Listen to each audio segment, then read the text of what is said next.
Olá, boa noite a todos. Sejam todos bem-vindos aí a mais uma apresentação, mais uma exposição do nosso Divino Online, aqui no ambiente seguro da internet, na página do Facebook do Centro Espírita Divino Mestre. Aos poucos o pessoal vai chegando, sejam todos bem-vindos. Muito boa noite a todos. É um prazer recebê-los a todos aqui nesta noite de sábado, dia 13 de junho, são 8 horas e 3 minutos desta noite. Boa noite, Helena, Neuza, Silvia, outra Silvia. Logo mais começaremos a nossa exposição desta noite. E antes eu tenho alguns recados. Primeiro dos nossos recados é o seguinte: o atendimento fraterno continua sendo feito pelos trabalhadores do Centro Espírita Divino Mestre. Se você precisar de atendimento fraterno, por favor, entre em contato conosco. Você precisa apenas mandar o seu nome e o seu telefone para o e-mail que está aparecendo aí na tela, contato@cedivinomestre.org. Você precisa apenas enviar o seu nome e o seu telefone, não precisa apresentar justificativo, motivo, e um de nossos atendentes fraternos gentilmente entrará em contato com você. Mais um recado: o projeto BMCare, que é um projeto do Centro Espírita Divino Mestre, continua com a campanha Acolha uma Família. O projeto está arrecadando alimentos não perecíveis, principalmente leite, fraldas e itens de higiene pessoal, para beneficiar famílias que se encontram em situação de vulnerabilidade. E você pode nos ajudar da seguinte maneira: às segundas, quartas e sextas-feiras, sempre no período da manhã, as doações podem ser feitas lá na Obra Social Célio Lemos, das 9 horas até o meio-dia. Se houver alguma dúvida, por favor, entre em contato com a coordenadora do projeto, Iris, pelo telefone WhatsApp que está aparecendo na tela, e ela lhe retornará prestando as informações que forem necessárias. Bom, vamos então nos preparando já para a apresentação da noite de hoje, à medida que o pessoal vai chegando.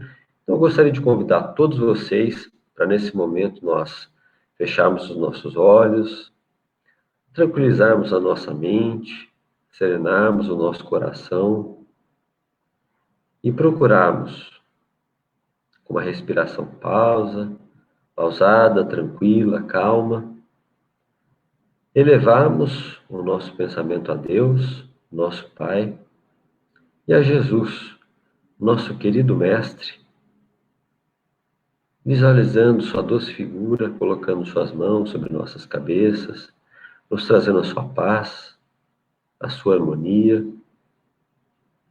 para que nós possamos, em mais esta noite de exposições públicas, por meio da plataforma do Divino Online, refletirmos mais uma vez à luz da doutrina espírita, como podemos transformar os nossos atos, as nossas ações, com o objetivo precípuo de nos renovarmos intimamente e, por meio dessa renovação íntima, transformarmos a nossa comunidade, a sociedade em que vivemos. Pedimos aos bons amigos espirituais do Centro Espírita Divino Mestre que possam, nesse momento, acompanhar mais esta atividade, amparando, intuindo e orientando a palestrante da noite de hoje, nossa querida amiga Célia Leão, para que ela possa trazer as suas reflexões e que essas reflexões possam encontrar eco em nossos corações. Que assim seja, graças a Deus.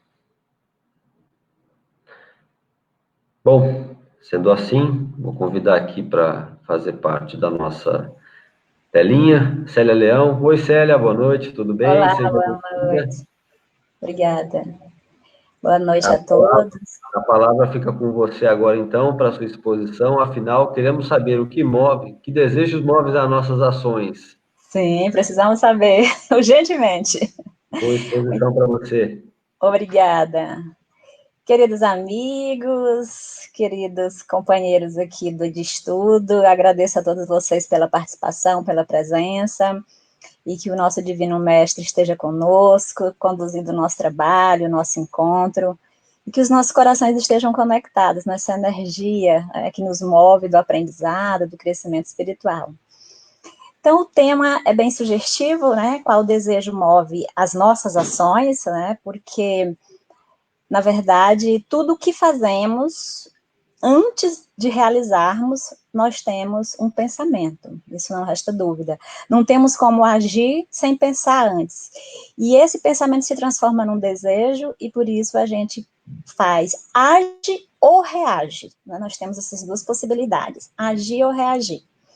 Então, para a nossa reflexão, eu vou trazer para vocês uma história, né, que está no livro Ação e Reação. E aí esse livro vai nos mostrar o que aconteceu, né, nessa passagem, onde nós temos o caso de Luiz, que é filho de Alzira e de Antônio Olímpio, e nessa história, no capítulo 8, Alzira, que é a mãe, e que é um espírito, digamos assim, com mais valores morais acrescentados a seu espírito, está num nível um pouco melhor que o seu marido e o filho, Luiz, e vai até uma colônia espiritual pedir ajuda para o filho. Por que ela foi pedir ajuda para o filho? O problema todo começou com Antônio Olímpio, pai de Luiz, que, na ânsia de acumular bens materiais, assassinou seus dois irmãos, Clarindo e Leonel. Ele armou uma cilada de modo que esses dois desencarnaram e fazendo parecer que tinha sido um acidente, mas não foi, porque ele queria ficar com a herança dos dois, né? Então, ele cometeu esse ato criminoso. Depois, sem que a esposa soubesse, claro, e sem que o filho soubesse, ele, apesar de ter cometido esse ato criminoso, porém, com a família, ele respeitava a família, cuidava da família, tinha amor pela família, apenas era envolvido com essa questão dos bens materiais, né, o desejo, a obsessão pela riqueza. Então, quando ele desencarna, os dois irmãos dele o encontram no plano espiritual e começam a atormentar severamente o Antônio Olímpio. Mas, ao mesmo tempo, também atormentava o filho, que ficou com a herança do pai, por entender que essa herança não era desse filho, e sim desses que perderam a vida por conta dessa herança. E eles atormentavam tanto o Luiz, que o Luiz vivia numa situação muito difícil, por conta desses tormentos. E os trabalhadores da espiritualidade, Silas, que era o mentor do trabalho, em companhia do André Luiz e Hilário, vieram então até a Terra para tentar ajudar esse irmão Luiz, que estava passando por essa obsessão.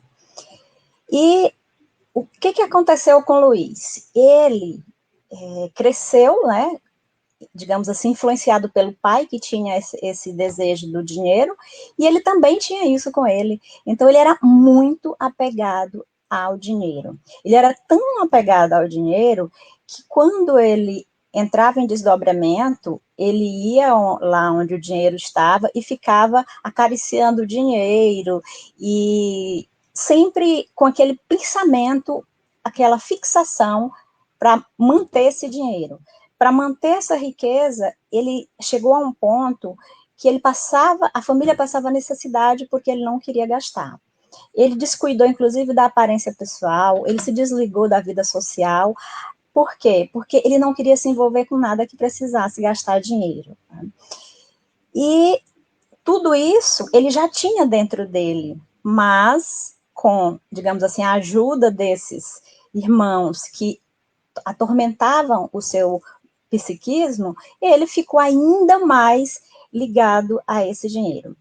E quando o Silas compareceu e encontrou Luiz lá, né, no seu desdobramento, envolvido com o dinheiro, acariciando o dinheiro e, digamos assim, emanando aquela energia, que tem a pessoa que é usurária. E ele chega para o obsessor, que estava lá, Clarindo e Leonel, e Clarindo pergunta logo, quem são vocês? Não, nós somos amigos, Silas falou. Aí ele disse, sim, porque aqui nessa casa só entra quem tem verdadeira ligação com dinheiro, quem quer realmente atuar junto comigo, né? E aí ele explica que ele estava ali preservando a riqueza deles, porque conta a história que tinha sido assassinado e que aquele rapaz estava com uma herança que pertencia a eles e que eles estavam lá fazendo com que esta pessoa preservasse essa riqueza.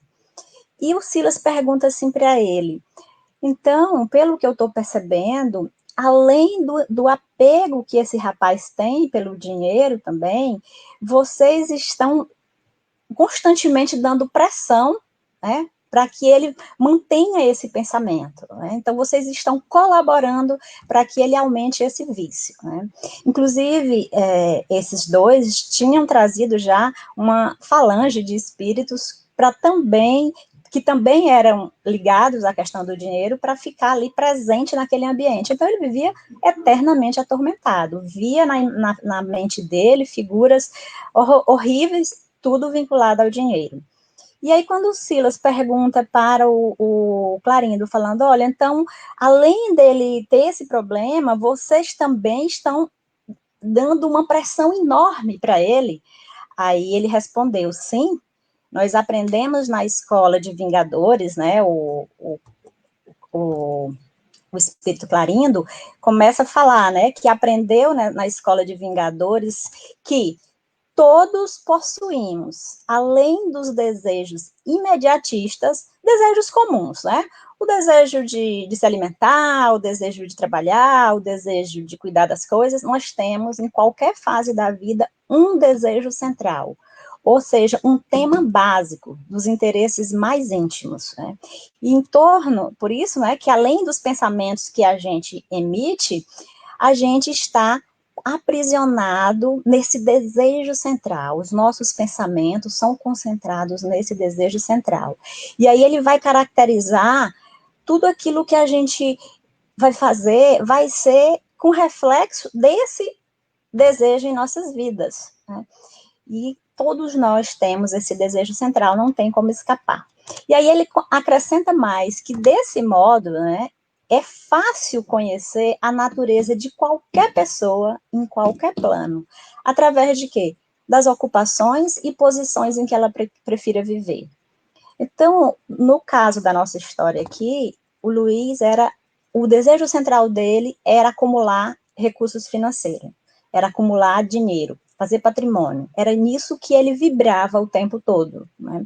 E os outros espíritos faziam questão de, digamos assim, acentuar esse desejo nele, né? De modo que ele ficava 24 horas, até quando dormia, ele estava ligado a esse desejo do dinheiro.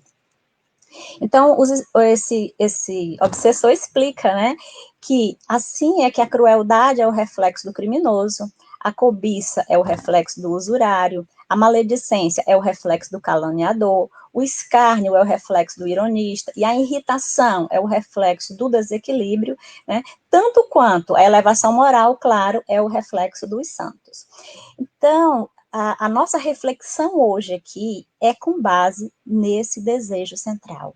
Qual é o desejo central das nossas vidas? Eu acredito que muitos de nós não vai gostar do que vai ser dito, porque a gente vai ver, né, que muitas vezes nosso desejo central não é bem uma coisa que a gente gostaria que fosse, né? Então, a gente trouxe para iniciar a nossa reflexão agora, pensando em nós, né, pensando nesse desejo central que nos move, esse desejo central que nos faz agir, que nos faz buscar caminhar a nossa jornada, a gente vai tentar entender isso, como funciona intimamente, né? Então, a Joana de Ângeles, nessa obra Vida, Desafios e Soluções, ela vem nos dizer, né, que é muito difícil dissociar o inconsciente das diferentes manifestações da vida humana, porquanto esse inconsciente está a ditar de forma poderosa as realizações que constituem os impulsos e atavismos existenciais. Então, veja só, o que ela está dizendo? Olha, quem nos comanda não é o nosso consciente, porque o nosso consciente é aquilo que a gente entende que é bom, entende que deve fazer, entende que precisa fazer, porém, as nossas ações não são ainda comandadas pelo nosso consciente, e sim pelo nosso inconsciente. E esse inconsciente, ele é entendido, claro, como toda a nossa experiências, né, de espíritos que somos, espíritos que estamos há muitos séculos nas idas e vindas das reencarnações. Então, nós trazemos o que, digamos assim, o que está por trás do nosso inconsciente são as nossas experiências espirituais, né? E esse atavismo existencial, são as nossas características psicológicas e comportamentais daquilo que a gente trouxe. Então, nós ainda estamos, esse atavismo que nós trazemos conosco, ele ainda é remanescente do primitismo do instinto, porque quando nós fomos criados, nós éramos simples e ignorantes, nós não tínhamos o conhecimento ainda, nós fomos construindo esse conhecimento ao longo das nossas existências. Porém, lá no início, nós tínhamos um instinto primário, né, quando nós fomos criados, e nós trazemos esses instintos ainda presos à nossa existência. Então, a gente precisa pensar o que nos move de verdade ainda, né, uma vez que nós ainda não adquirimos essa consciência iluminada, nós ainda estamos ligados, né, a esse atavismo, e que esse atavismo ele não vai nos proporcionar uma, digamos assim, uma sensação ou um sentimento do bem ainda. Nós ainda estamos ligados em algo que faz parte da nossa essência, né? Então, é com base nesses sentimentos, nesses vícios morais que nós ainda trazemos, que nós vamos construir aí o nosso psiquismo, né? Nós vamos ter aí as energias dos pensamentos, nós vamos nos mover com base nessas estruturas básicas do psiquismo, que vai nos levar às nossas ações. E aí agora, não sou eu que estou dizendo, né? Ninguém vai gostar, mas a gente tem aí a nossa informação, né, do Livro dos Espíritos, que diz quais são as características gerais nossa. Nós somos espíritos imperfeitos, a Terra é um planeta ainda de provas e expiações, então nós somos espíritos imperfeitos. Então, o que ainda predomina? Quais são as estruturas básicas do nosso psiquismo? A predominância da matéria sobre o espírito, ou seja, ainda são a ligação com os bens. A Angelita tem razão, a verdade dói, né? Mas a gente às vezes busca esconder essa verdade em nós mesmos. Então é por isso que a gente tem esses estudos, que é para ver se a gente cria coragem de se livrar, se libertar disso, né? Então, a nossa predominância ainda é da matéria sobre o espírito. Nós ainda não vivemos com base nos valores do espírito, nós ainda vivemos com base nos valores materiais. É o nosso conforto, é o nosso bem-estar, é o nosso eu, em primeiro lugar, e a gente não pensa ainda nos valores espirituais. O que mais? A propensão para o mal. Então, a maioria de nós, ainda tem a propensão para o mal. E aí, o pior, a ignorância, porque o conhecimento vai nos libertar, né, mas ainda nós vivemos na ignorância, até mesmo porque a maioria de nós prefere permanecer ignorante, né, o orgulho, o egoísmo e todas as paixões que eles são consequentes. Então, nós podemos dizer que a base central do nosso psiquismo ainda é o orgulho e o egoísmo, infelizmente, né, mas a gente vai lutar para que isso mude. E aí, Kardec pergunta, né, lá no Livro dos Espíritos, qual é o maior obstáculo ao progresso moral que ainda nós temos, né? E aí os Espíritos respondem, o orgulho e o egoísmo é o maior obstáculo, não tem jeito, né? Dentre os vícios, qual que se pode considerar radical, né, na questão 913? Então ele fala que tem dito muitas vezes que é o egoísmo, e que é daí que vem todo o mal, né? Então, não tem jeito, o egoísmo ainda predomina nas nossas ações. E em Obras Póstumas, tem um texto sobre orgulho e egoísmo, e ele fala que a exaltação da personalidade leva o homem a considerar-se acima dos outros, julgando-se com direitos superiores, melindra-se com qualquer coisa que, a seu ver, constitua ofensa aos seus direitos, né? E a importância que dá para o orgulho atribui a essa pessoa, naturalmente, um comportamento egoísta, né? Porque quando eu penso que eu sou melhor que os outros, que eu tenho mais direito que os outros, obviamente eu estou colocando aí em prática o meu atavismo do egoísmo. Infelizmente, ainda é assim, né? E tanto é que ele pergunta assim, como que pode ser esse egoísmo, né? Ele é tão sério, né? Porque ele é a chaga da sociedade, né? O egoísmo é a chaga da sociedade.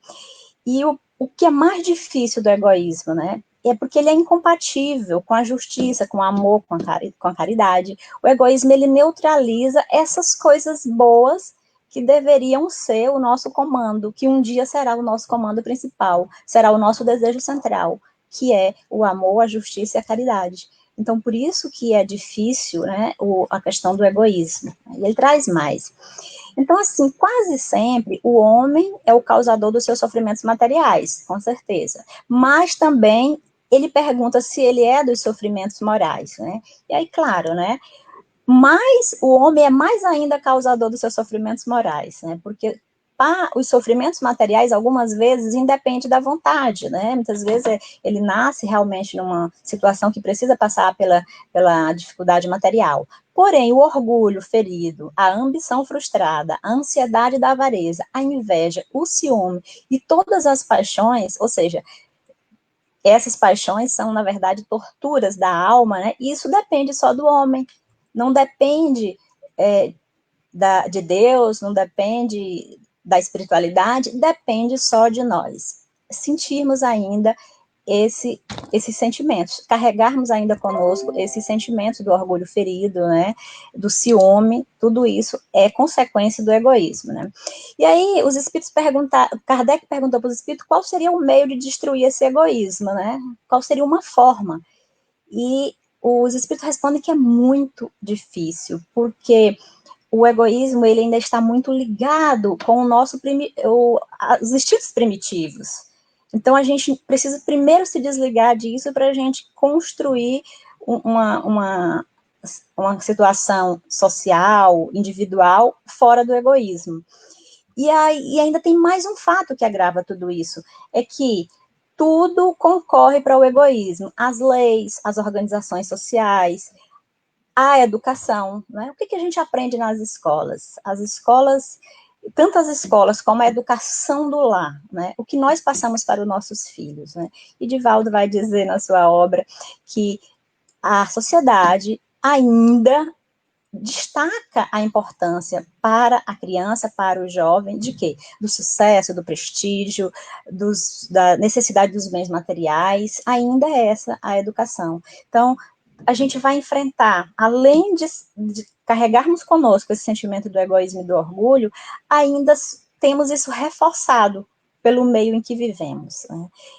As famílias, normalmente, vão educar os seus filhos para ter sucesso, só que o sucesso, né, que eles entendem é o sucesso material, o sucesso do poder, o sucesso, né, da vida material, e não o sucesso espiritual, né? E aí nós vamos entender aqui um conceito que Emmanuel trouxe do egoísmo.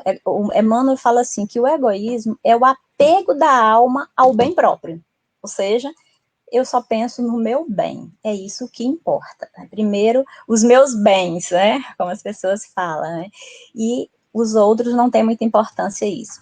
Então, é do egoísmo, né, que é o egoísmo que patrocina os golpes da delinquência, dos enganos da posse, os erros da impulsividade, os desacertos da prece, né? Apenas o egoísmo gera ciúme e despeito, vingança e discórdia, acusação e cegueira. Então, todos esses males, eles são originários do egoísmo, né? E essa questão do ciúme, né, tem uma questão, a questão 933 do Livro dos Espíritos, ela vem falar sobre existe essa questão do ciúme, ela é muito presente, né, infelizmente, na vida, e ainda tem o invejoso e o ciumento, que ele combina duas coisas muito ruins, né, e esses dois sentimentos numa pessoa, ele vai fazer com que essa pessoa viva no eterno inferno, né, ela vai sentir, a sua alma vai viver sempre naquela febre própria das pessoas atormentadas, né, que é a inveja e o ciúme, infelizmente. E aí nós vamos encontrar aí no Livro dos Espíritos, desculpa, no Evangelho segundo o Espiritismo, essa passagem que fala que o orgulho vos induz a julgardes mais do que sois, não aceitar uma comparação que vos possa rebaixar, e a vos considerardes, ao contrário, tão acima dos vossos irmãos, quer em espírito, quer em posição social, quer mesmo em vantagens pessoais, que o menor paralelo vos irrita e aborrece. E o que acontece então? Entregai-vos à cólera. Então, normalmente, e tem várias passagens do Livro dos Espíritos que coloca isso, que os nossos momentos de irritação e raiva são o orgulho ferido, né? A pessoa acha que ela é melhor que os outros, então ela não pode ser contrariada, tudo tem que girar em torno dela. E quando alguma coisa contraria, ela reage com a rebeldia, com a raiva, né? Então, temos aí os dois temas centrais, né, do nosso psiquismo, infelizmente, né, que é o orgulho e o egoísmo. Então, se a gente já entendeu que a estrutura básica do nosso psiquismo, e não sou eu que digo isso, né, a gente viu claramente nos estudos, nas obras, que, de fato, o nosso psiquismo é movido ainda pelo orgulho, pelo egoísmo. Então, se nós ainda temos como base central isso aí, significa o quê? De onde vai sair, então, o nosso tema central, os nossos desejos, né? Infelizmente, vai sair do orgulho e do egoísmo, infelizmente. E esse orgulho e egoísmo, ele pode ser vivido, né, de diversas formas, ele pode ser manifestado de diversas formas, né? Aí a gente vai pegar 4 P's para poder a gente estudar, porque se a gente fosse estudar tudo, a gente ia passar aqui o resto da noite e não iria terminar. Então, o prazer, né? O que vem junto com essa necessidade do prazer, que infelizmente ainda move muitos de nós? O prazer ele pode se manifestar pelo sensualismo, pela luxúria, pela gula, pela preguiça, pelo consumismo, né? Infelizmente. Então, o prazer do preguiçoso é não fazer nada, né? É se dar, digamos assim, um descanso eterno. Ele cumpre ali suas obrigações materiais e não consegue, muitas vezes nem as suas obrigações materiais, né? Porque muitas vezes ele é negligente no trabalho, ele não faz o que tem que fazer, ele não colabora no ambiente doméstico em que mora, ele não colabora no ambiente social em que vive. A vida dele é se dedicar ao descanso, né? Então, ele tem o prazer, como o Odivaldo fala, né, que essa questão da preguiça, ela está centrada no ego, né? Porque o preguiçoso, ele considera só ele mesmo. O que importa é meu bem-estar. Eu quero ficar só curtindo a minha preguiça. E não importa ao seu redor as outras pessoas e o que precisa fazer. A gula, a gente sabe que é o prazer dos sabores, né? Então, a pessoa, ela vive tão presa no prazer dos sabores que ela não consegue se controlar. Então, é normal a gente sentir prazer no sabor? Inclusive, é uma coisa boa, a gente precisa sentir prazer no sabor, porque faz parte da nossa vida, né? Mas a questão da gula é o excesso. Então, a pessoa, ela vai prejudicar a sua vida por conta desse prazer que ela não consegue controlar. Então, digamos assim, o extremo do egoísmo. Ela se fixa tanto nesse prazer que ela não se controla e ela vem aí a fazer essa questão da gula, né? A luxúria, né, que são os prazeres carnais, né? Então, a gente sabe que tem muitas pessoas que ainda vivem em função desses prazeres, infelizmente, né? O sensualismo, que também é um pouco parecido, né? Que é o sexo pelo sexo. E o consumismo, que também é muito comum. Muitas pessoas, e às vezes as pessoas procuram justificar assim, mas eu trabalho tanto, né? Meu trabalho é cansativo, é estressante, então eu tenho direitos, né? Ela fala assim, eu tenho direitos. Então, se ela tem direitos, ela vai usar esse direito no consumismo. Então, consumir faz parte da nossa necessidade básica. Isso é normal. Agora, o consumismo não, porque o consumista, ele é um escravo do prazer de consumir. Então, ele vai adquirir objetos que ele nem vai usar. Ele vai ter esses objetos, né? E aí é muito parecido com o outro P que a gente vai falar aqui, que é a posse, né? Que ele tem tanto desejo de possuir as coisas, né? E ele vai consumir desmedidamente, né? Vai adquirir coisas que ele não vai conseguir se libertar, né, desse consumismo. E aí nós temos o segundo P, que é o poder. E essa questão do poder ainda é o nosso calcanhar de Aquiles, né? O poder, ele está presente nas pessoas, assim, de uma forma dominadora, né? O Divaldo, ele vai nos falar que está implícito no inconsciente coletivo, né, e no individual, essa questão da necessidade do poder. Ela entra como um fator de autorrealização. Então, as pessoas têm uma necessidade de ter poder para se autorrealizarem. Né? Essa ânsia pelo poder, ela é inerente às pessoas. Por quê? Porque ela ainda está muito ligada lá ao nosso primitivismo, onde nós precisávamos ter realmente um certo controle, até mesmo para a nossa sobrevivência. Se nós não dominássemos um território, se nós não dominássemos um certo local, nós não sobreviveríamos. Se nós não tivéssemos essa necessidade da nossa existência, de proteger a nossa existência, nós não sobreviveríamos. Ocorre que esse poder, ele faz bem, porque, por exemplo, se você pega uma pessoa que tem poder, mas ela usa esse poder para fazer o bem, ótimo, excelente. Esse não é um desejo central. O desejo central dela é o bem. Agora, ela usa o poder para praticar o bem. O desejo central que é prejudicial é o poder pelo poder. É aquela pessoa que só se sente feliz se ela tiver exercitando o poder. Ela necessita ser o centro de atenções onde ela está.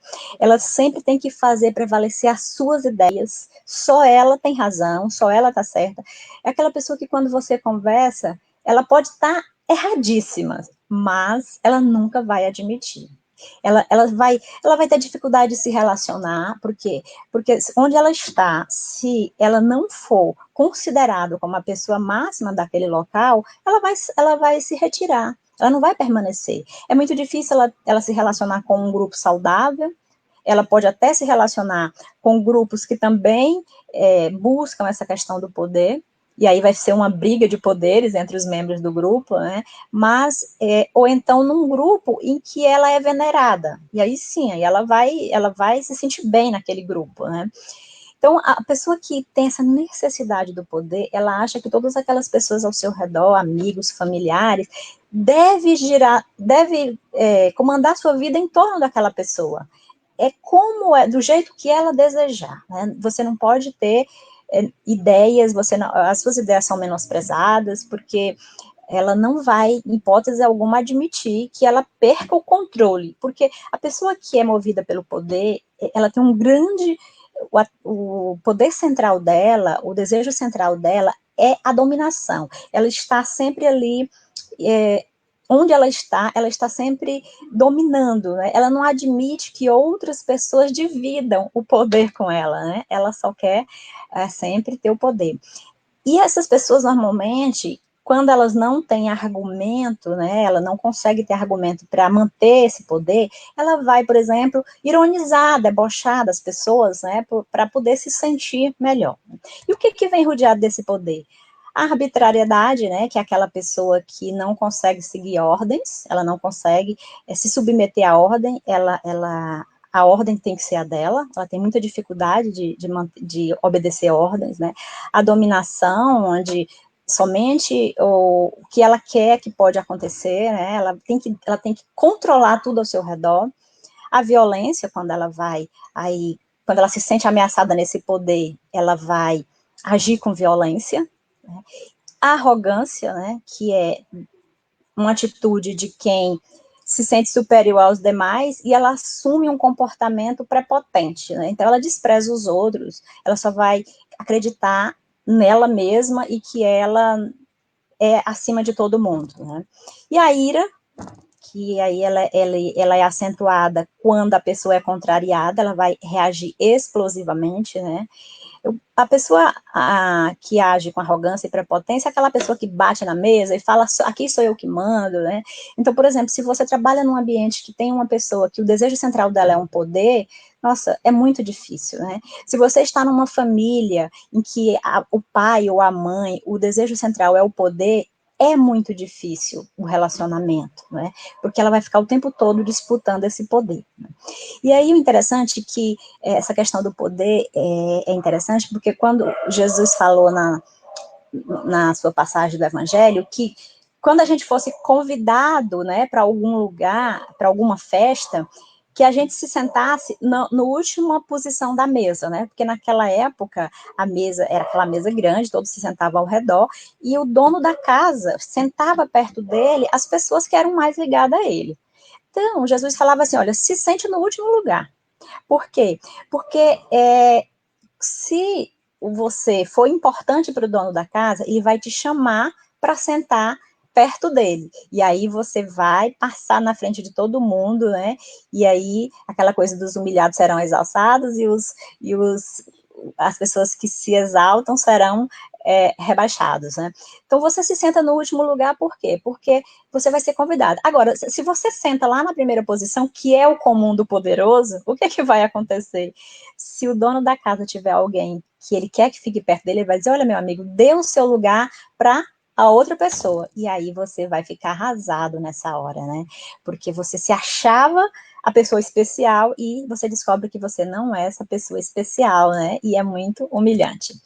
Então, o outro desejo central, a posse, né, vem também com várias situações que vão caracterizar o desejo central da posse, que é o materialismo, né, aquela pessoa que ela só acredita no poder dos bens materiais. Então, se ela não tiver bens materiais, se ela faz questão de exibir os seus bens materiais, de comprar coisas caras, né, porque ela acredita que só os bens materiais é que vai dar algum significado para a vida dela. A avareza, que é o caso do Luiz, que a gente viu lá, que ele tinha tanta apego ao dinheiro. Então, muitas vezes a pessoa, quando o desejo central dela é a posse, ela até tem condições econômicas, mas ela não consegue, por exemplo, usufruir. Ela guarda aquele dinheiro, porque aquele dinheiro é tão precioso que ela não consegue nem sequer usar aquele dinheiro para o seu bem-estar. Né? O desejo dela é só guardar e guardar. E o apego, né? A posse também. E o apego aí, ele é em todos os sentidos, porque tem um apego material, tem um apego corporal, né? A pessoa é tão apegada ao corpo, tão apegada, que se acontecer alguma coisa com o corpo, ela vai se desesperar, né? Porque o apego dela é muito grande. Aí tem um apego aos bens materiais também, né? Pessoas que não conseguem sequer dar uma roupa. Ela tem lá no seu guarda-roupa 40 camisas. Ela usa 10 e 30 estão lá que ela está 5 anos que ela não usa. Ela não tem coragem de pegar uma camisa e doar. Por quê? Porque ela não consegue, aquilo dói dentro dela. Aquilo ali é como se fosse assim, uma faca, né, adentrando no seu peito, de tão apegada que a pessoa é. E aí existe o apego também, gente, da posição social, né, da pessoa que acha que ela não pode sair de uma situação em que ela está, aquela pessoa que se apega tanto a tudo, às pessoas, a posição, a status, que se ela perder, pronto, ela perde a vida dela. Então, por que a gente entende que o desejo central são essas situações ligadas ao orgulho e egoísmo? É a maneira com que a pessoa reage, a maneira com que a pessoa valoriza isso, com que ela valoriza o prazer, o poder e a posse. Se a pessoa valoriza todos esses sentimentos, mas não lhe traz um dano psicológico, não traz um sofrimento moral, não traz desequilíbrios emocionais, ela faz parte da vida dela, esses sentimentos, mas que não são a base da estrutura dela, né? Tem pessoas, por exemplo, que acham que só são felizes se elas estiverem, por exemplo, num trabalho onde ela tem poder. Se ela estiver num trabalho onde ela é um subalterno, ela não vai querer ficar naquele trabalho. Ela vai imediatamente procurar, de alguma forma, encontrar um trabalho que ela seja digamos assim, o ponto central, o ponto mais acima da cadeia, né? Ela nunca pode estar abaixo na cadeia. E o quarto P é o prestígio, né? Então, tem pessoas que correm tanto atrás desse prestígio, fazem de tudo, inclusive muitas vezes podem ser desonestas por conta de adquirir esse prestígio, porque o prestígio é aquela pessoa que ela quer ter admiração das pessoas, ela quer ser admirada, ela não pode estar num ambiente onde, de alguma forma, ela não chame atenção, ela depende daquilo, e aí a gente vê, né, situações que as pessoas usam de várias formas para chamar atenção para si mesma, né? Aí, por exemplo, tem o exibicionismo, né? Aquela pessoa que ela vai procurar sempre exibir ou qualidades ou bens. Então, para ela ser admirada pelas pessoas, e aí, obviamente, que essa admiração vai depender das pessoas que estão ao seu redor, porque se são pessoas que não vibram nessa energia da bajulação, por exemplo, ela pode chegar com uma bolsa de 20 mil reais, né? A outra pessoa não vai nem perceber que aquela bolsa vale 20 mil reais, porque ela nem sabe uma bolsa que vale 20 mil reais, né? Só quem vai saber que aquela bolsa vale 20 mil reais são outras pessoas que também compactuam daquela forma de vida, né? Então vem o exibicionismo, né? Vem a vaidade, né? Que aí é o excesso de valor que a pessoa dá para a sua própria aparência, né? Então, assim, às vezes a pessoa, ela é tão vaidosa que ela acha, inclusive, que ela é, de alguma forma, agraciada pelos deuses por ela ter uma certa aparência, né?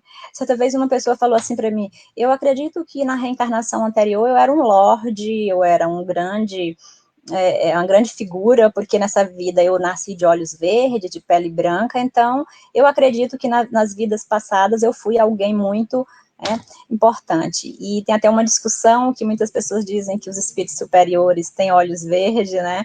Então, assim, essa questão da vaidade, ela vai fazer com que a pessoa dê tanto valor à sua aparência, né? E muitas vezes ela vai cometer atos, assim, até contrários à própria questão da natureza em si, para transformar a sua aparência, né, de uma forma que seja apresentável como ela deseja. E aí tem também a vaidade intelectual, né, que são aquelas pessoas que elas intelectualmente são conhecedoras, porém, o que move o seu intelecto, o seu conhecimento, não é a vontade do conhecimento em si, mas essa vaidade de poder se apresentar, né, com caracteres de inteligência, né? Então ela vai o tempo todo vibrar nessa energia, não, eu preciso de conhecimento, porque eu preciso me destacar, porque eu preciso ser mais importante que os outros, né? Então, assim, até nisso é negativo, né? Porque uma coisa é você querer o conhecimento pelo conhecimento, para ajudar, porque muitas vezes a busca do conhecimento é para você ajudar, mas muitas vezes é para você se apresentar de forma vaidosa, né? O exotismo aí, que é aquilo que é exótico, né? A pessoa vai se apresentar sempre de uma forma diferente, né? Muitas vezes a pessoa vai usar adereços, né? Bem exóticos mesmo, para poder chamar a atenção, né? E a afetação é quando a pessoa, ela mesmo para conquistar o prestígio, ela vai ser falsa, ela vai mostrar uma coisa que ela não é, para poder demonstrar prestígio, né, usando aí uma coisa que não é verdade. Então, se a gente for pensar nessas características, né, o que a gente vai encontrar, né? Se a gente for olhar para a gente, né, que é o nosso objetivo do nosso encontro hoje, é a gente olhar a nós mesmos. Se a gente for olhar assim de uma forma superficial, nós vamos falar assim, não, eu não tenho nada disso. Eu não tenho, o meu desejo central não é o prazer, não é o poder, não é a posse, não é nada disso.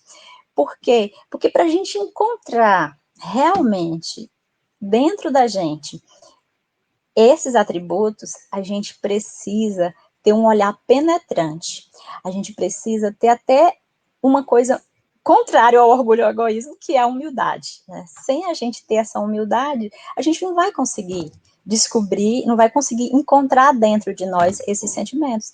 E aí nós vamos viver de uma forma meio que fantasiosa, né? Porque o orgulhoso, ele vai viver num mundo de ilusões, né? Onde ele não enxerga esse comportamento orgulhoso, né? Então, a nossa pergunta é, o que seu psiquismo busca, né? Porque se o nosso desejo central estiver dentro de um desses comportamentos, desses sentimentos, aí, né, esse desejo central vai nos ligar, né, vai ser aí a nossa fragilidade humana. O que nós temos de mais frágil em nós é ligado a essa fragilidade, a esse desejo central que nós temos dentro de nós, né? Porque, assim, a pureza, se a gente for considerar o crescimento espiritual, não é a gente virar santo de uma hora para outra e não ter nenhum desses desejos dentro da gente.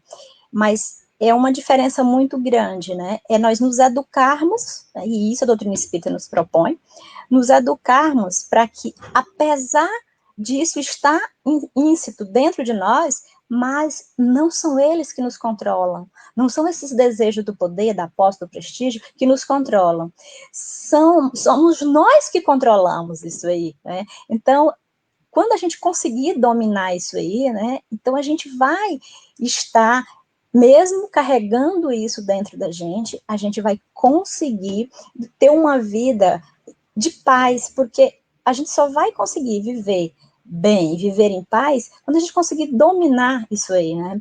Então a gente precisa pensar sobre isso, né? O que tem sido, o que nos move, o que a gente gosta de fazer, o que nos dá prazer de fazer, né? E isso está incluído aí o desejo central. E mais ainda, o lado negativo disso, porque se o meu desejo central for o poder, eu vou ser uma pessoa difícil de convivência. Então, assim, às vezes a pessoa tem uma dificuldade de convivência, mas ela acha que todo mundo ao redor está errada. Ela é a única pessoa que está certa. Ela é a única pessoa boa. Ela não quer admitir que as pessoas ao redor dela convivam com outras pessoas, porque o medo dela é sempre de perder o poder. Não, eu tenho que dominar a situação, né? Então ela vai procurar sempre ofuscar a vida das outras pessoas, né? Para poder ela se destacar, né? Ela vai, por exemplo, uma comparação interessante, né? O ideal é que nós sejamos luz na vida das pessoas, mas essa pessoa que o desejo central dela é o poder, ela vai ser interruptor, né? Por quê? Porque ela sempre vai querer apagar a luz dos outros, para que ela entende que se ela apagar a luz dos outros, a luz dela se sobressai, né? Então, se a gente pensar, nossa, eu tenho, o que de alguma forma me atormenta, né? Eu sou ciumenta, né? Então, se eu tenho esse pensamento dos ciúmes, significa que eu ainda não consegui amar da forma sem exigir nada em troca, né? Porque o grande problema hoje é que o amor, ele é vivido de uma forma utilitarista, né? Você só ama se você tiver algo em troca. Se alguém te amar, se alguém te der alguma coisa em troca. O amor por amor, a gente ainda não consegue. A gente ainda ama de forma utilitarista. Então, a gente tem que pensar nisso, como é a nossa relação, né? Eu ainda tenho muita inveja, eu ainda sou ciumento, né? Eu ainda me incomodo com a presença de outras pessoas na minha vida, eu ainda sinto aquele aperto no coração diante de alguma situação, né, de desejo, nossa, eu queria muito ter aquilo, né, e eu não tenho, então aquilo me oprime. E a maioria das nossas dores, dos nossos sofrimentos, estão ligados exatamente a o prazer não realizado, o poder não correspondido, a posse que não é possível, né, o prestígio que nós não conseguimos. Então, isso vai nos trazer o quê? Vai nos trazer sofrimentos, né? Aí nós vamos buscar as fugas psicológicas, da autocomiseração, né? Dizer que nós somos rejeitados, né? Mas, na verdade, a gente não entende que é o poder, é o prazer que está oprimindo os nossos sentimentos, né? E é isso mesmo, a Dalva Célia colocou aqui, minha cunhada, que é só através do autoconhecimento que nós vamos chegar a isso aí. Porém, o autoconhecimento, ele passa por essa questão, né, do amor, essa questão da humildade, né? E aí nós temos também, quando a gente, infelizmente, tem esses comportamentos, a gente também tem a ajuda dos espíritos que estão ao nosso redor, né? Que a gente sabe que na questão 459, os espíritos respondem que sim, os espíritos influenciam nos nossos pensamentos, nas nossas ações o tempo todo, né? E a gente nem percebe que isso acontece, né? Então, a nossa reflexão de hoje, né, é que no dia que a gente conseguir dominar essa vontade, né, dos desejos, que domina aí o nosso psiquismo, né, a gente puder dominar o desejo do prazer, da posse, aí sim, nesse dia, nós deixaremos, né, como o Luiz lá tinha um contato direto com seus obsessores, quando nós conseguirmos dominar isso dentro de nós aí sim, desconectaremos dessas trevas e nos conectaremos com a luz, porque é através da educação desses desejos que a gente vai conseguir o nosso crescimento, né? A gente vai conseguir brilhar a luz que Jesus disse que todos nós temos, né? Mas nós optamos pelas trevas, né? E obscurecemos a nossa luz, né? Através desses sentimentos, né?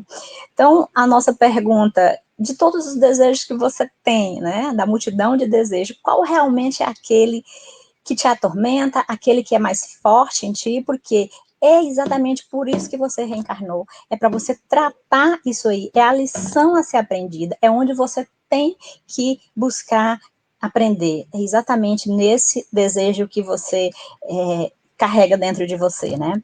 Então, do que é mesmo que você gosta, né? Vamos pensar nisso, né? E aí nós trouxemos aqui essa passagem do livro No Rumo da Felicidade, né, onde Edivaldo Pereira Franco fala que autopenetrar-se e conquistar o país de si mesmo para administrar com sabedoria os tesouros nele existentes é tarefa que urge e não deve ser postergada por ninguém, traçando novas rotas para a sociedade do feliz futuro, né? Então, esse autopenetrar é ter essa coragem, essa humildade e esse autoamor para buscar o que é que eu ainda tenho que precisa, o que é que eu ainda tenho não, o que é que eu tenho, porque nós ainda temos muito que aprender e que melhorar, mas a gente precisa ter coragem para enfrentar isso e nos observar, e verificar o nosso comportamento, verificar a nossa vida, verificar os nossos tormentos, as nossas doenças, né? As nossas doenças dizem muito dos nossos desejos que são contrariados, né? E esses desejos com certeza não são bons, porque se eles nos fazem adoecer, é porque eles não são bons. Porque se o seu desejo for do bem, você pode ter certeza que você vai ter a saúde integral, né? Porque o bem e o amor é que nos trazem a saúde integral. Então, se nós ainda temos muitas doenças físicas e emocionais, é porque os nossos desejos estão sendo contrariados e isso está nos trazendo problemas, né? Então, nessa obra Meditação, Momentos de Meditação, Edivaldo vai trazer essa mensagem da Joana de Anjos, nos explicando exatamente isso, que a consciência é uma conquista iluminativa. Lembra que lá no começo a gente falou que o que ainda nos domina é o inconsciente, é ainda o nosso atavismo ligado ao nosso primitivismo, então isso ainda nos domina. Então, quando nós sairmos do inconsciente e passarmos para o consciente, aí sim, a consciência vai ser o quê? Uma conquista iluminativa, né? E a sua preservação resulta do esforço, né, que vai estabelecer o nosso caráter. Se a gente não buscar isso aí, realmente, Rosi, uma hora é agora, porque a gente está vendo aí na nossa sociedade, né, o que predomina? O discurso do ódio, o discurso do poder, o discurso da superioridade, né? As pessoas se achando superiores, a gente tem a extremidade de um lado e de outro, sempre alguém querendo dominar o poder, né, querendo ter o poder, e aí é o poder em todos os sentidos, o poder do conhecimento, o poder social, o poder político, todos os sentidos, né? Então, a hora é agora realmente, se a gente não começar, vai ser difícil, porque somos nós que construímos a sociedade do futuro, né? Principalmente nós que temos filhos, que temos descendentes, se a gente não conseguir trabalhar isso na gente e de alguma forma contribuir para melhorar essa nossa descendência, que mundo nós teremos, né? Que planeta nós teremos no futuro? Então passa por tudo isso, né? Pelo nosso crescimento, pela nossa autopenetração, para entender, né? O que ainda nós temos de desejos que não são o desejo do bem, né? O desejo de realmente amar de forma integral. O amor pelo amor, não o amor por ter um retorno, né? Então, se alguém tiver alguma pergunta, e ainda a gente tem aí 3 minutinhos, né, para responder alguma pergunta, se alguém tiver alguma pergunta aí, pode fazer, que a gente está aqui para comentar, né, e encerrar o nosso bate-papo de hoje. Eu agradeço aí a vocês pela companhia, foi muito bom tê-los, né, aqui comigo, é muito essa conversa que nós procuramos ter, né, o objetivo é sempre esse, da gente aprender um pouco mais, porque se a gente não buscar pelo conhecimento, né, Jesus falou, né, conhecereis a verdade e a verdade vos libertará. Obrigada ao meu esposo, que está dando parabéns pela palestra. Se a gente não buscar essa verdade que Jesus nos informou, que somente ela nos libertará, né, ou seja, sair da ignorância, né, sair da ignorância, porque muitos de nós ainda erramos porque somos ignorantes, né? Jesus, quando na cruz foi crucificado, ele falou, né, olha, Pai, perdoa porque eles não sabem o que estão fazendo.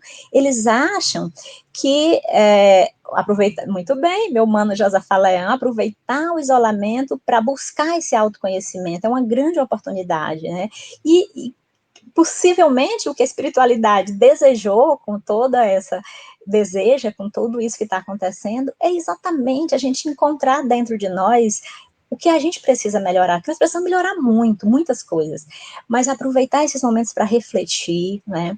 Obrigada, Angelita, minha amiga querida. É muito importante a gente usar esses momentos para refletir, né?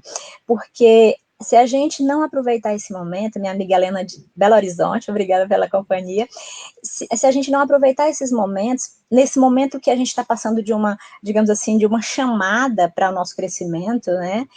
A gente não vai, obrigada, Beto, a gente não vai conseguir encontrar essa verdade que Jesus nos falou e não vamos conseguir nos libertar. Vamos viver eternamente escravos dos nossos atavismos. Né?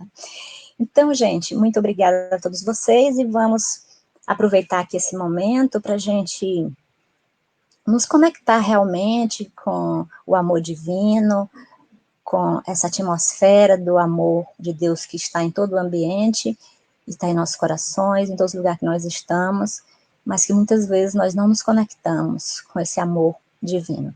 Então vamos nos conectar e agradecer ao Pai pela oportunidade que Ele nos dá todos os dias de buscarmos aprender, de buscarmos crescer, de buscarmos a prática do amor. Todo dia temos a oportunidade, em todos os momentos. Então que nós possamos espelhar no nosso amado Mestre Jesus, que é o nosso guia e modelo, possamos nos espelhar na sua misericórdia infinita e que também possamos praticar um pouco na nossa existência essa misericórdia que Jesus nos ensinou, que saibamos compreender e perdoar, pois sabemos que as nossas dores também estão relacionadas à nossa dificuldade em amar e perdoar. Quando nós conseguirmos colocar em prática todos esses ensinamentos de Jesus, nós teremos uma vida feliz, porque nós nascemos para o amor. E quando nós agimos contrário ao amor, também nós sentimos no nosso psiquismo, no nosso corpo físico, as consequências do desamor.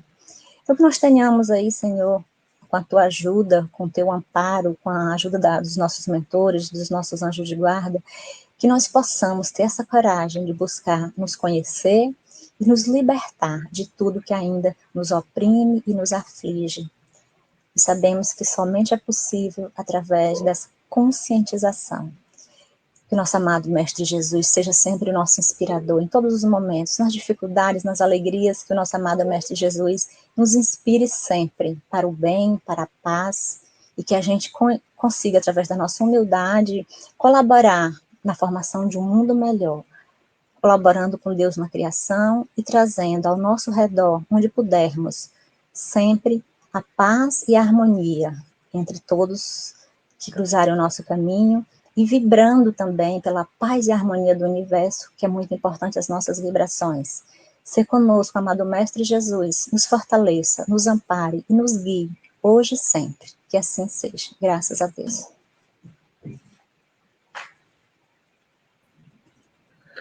Olá, Célia. Maravilha. Muito obrigado pela sua exposição, muito esclarecedora. Eu tenho certeza que para esse momento... Josafá Léo é seu irmão? É, meu irmão. Foi ele que fez um comentário muito oportuno, e você mencionou bem aí. Esse é o momento que a gente tem recolhimento, isolamento. A gente pode aproveitar muito bem esse momento de isolamento, de recolhimento, para fazer esse autoconhecimento, para buscar os desejos, investigar quais são os desejos que realmente movem as nossas ações, né? Exato. Muito obrigado pela sua exposição da noite de hoje. Agradeço em nome do Centro Espírita Divino Mestre. Agradeço a todo esse público muito bacana que acompanhou a sua live do início ao fim. Em mais uma noite de exposições do Divino Online. Agradeço a todo mundo que deu seu like aí, que deu seu boa noite na nossa página do Centro Espírita Divino Mestre. A gente agradece essa participação porque ela nos incentiva a continuar nesse projeto de transmitir as palestras online, ao vivo, fazendo essa interação com o público que está nos assistindo, nesse momento em que, infelizmente, a gente está privado daquele convívio gostoso presencial no Centro Espírita, né? Então, obrigado a você, Célia, mais uma vez. Obrigado a todo mundo. Tenham todos uma boa noite. Amanhã nós continuamos nosso ciclo de palestras. O palestrante da noite vai ser o nosso amigo Francisco Moya, que vai falar sobre o homem integral, às 9h30 da manhã. Né? Palestrante da manhã, não da noite. O palestrante de amanhã, da manhã. Amanhã é de manhã, cedinho. Então, boa noite a todos. Muito obrigado pela presença de todos vocês aí.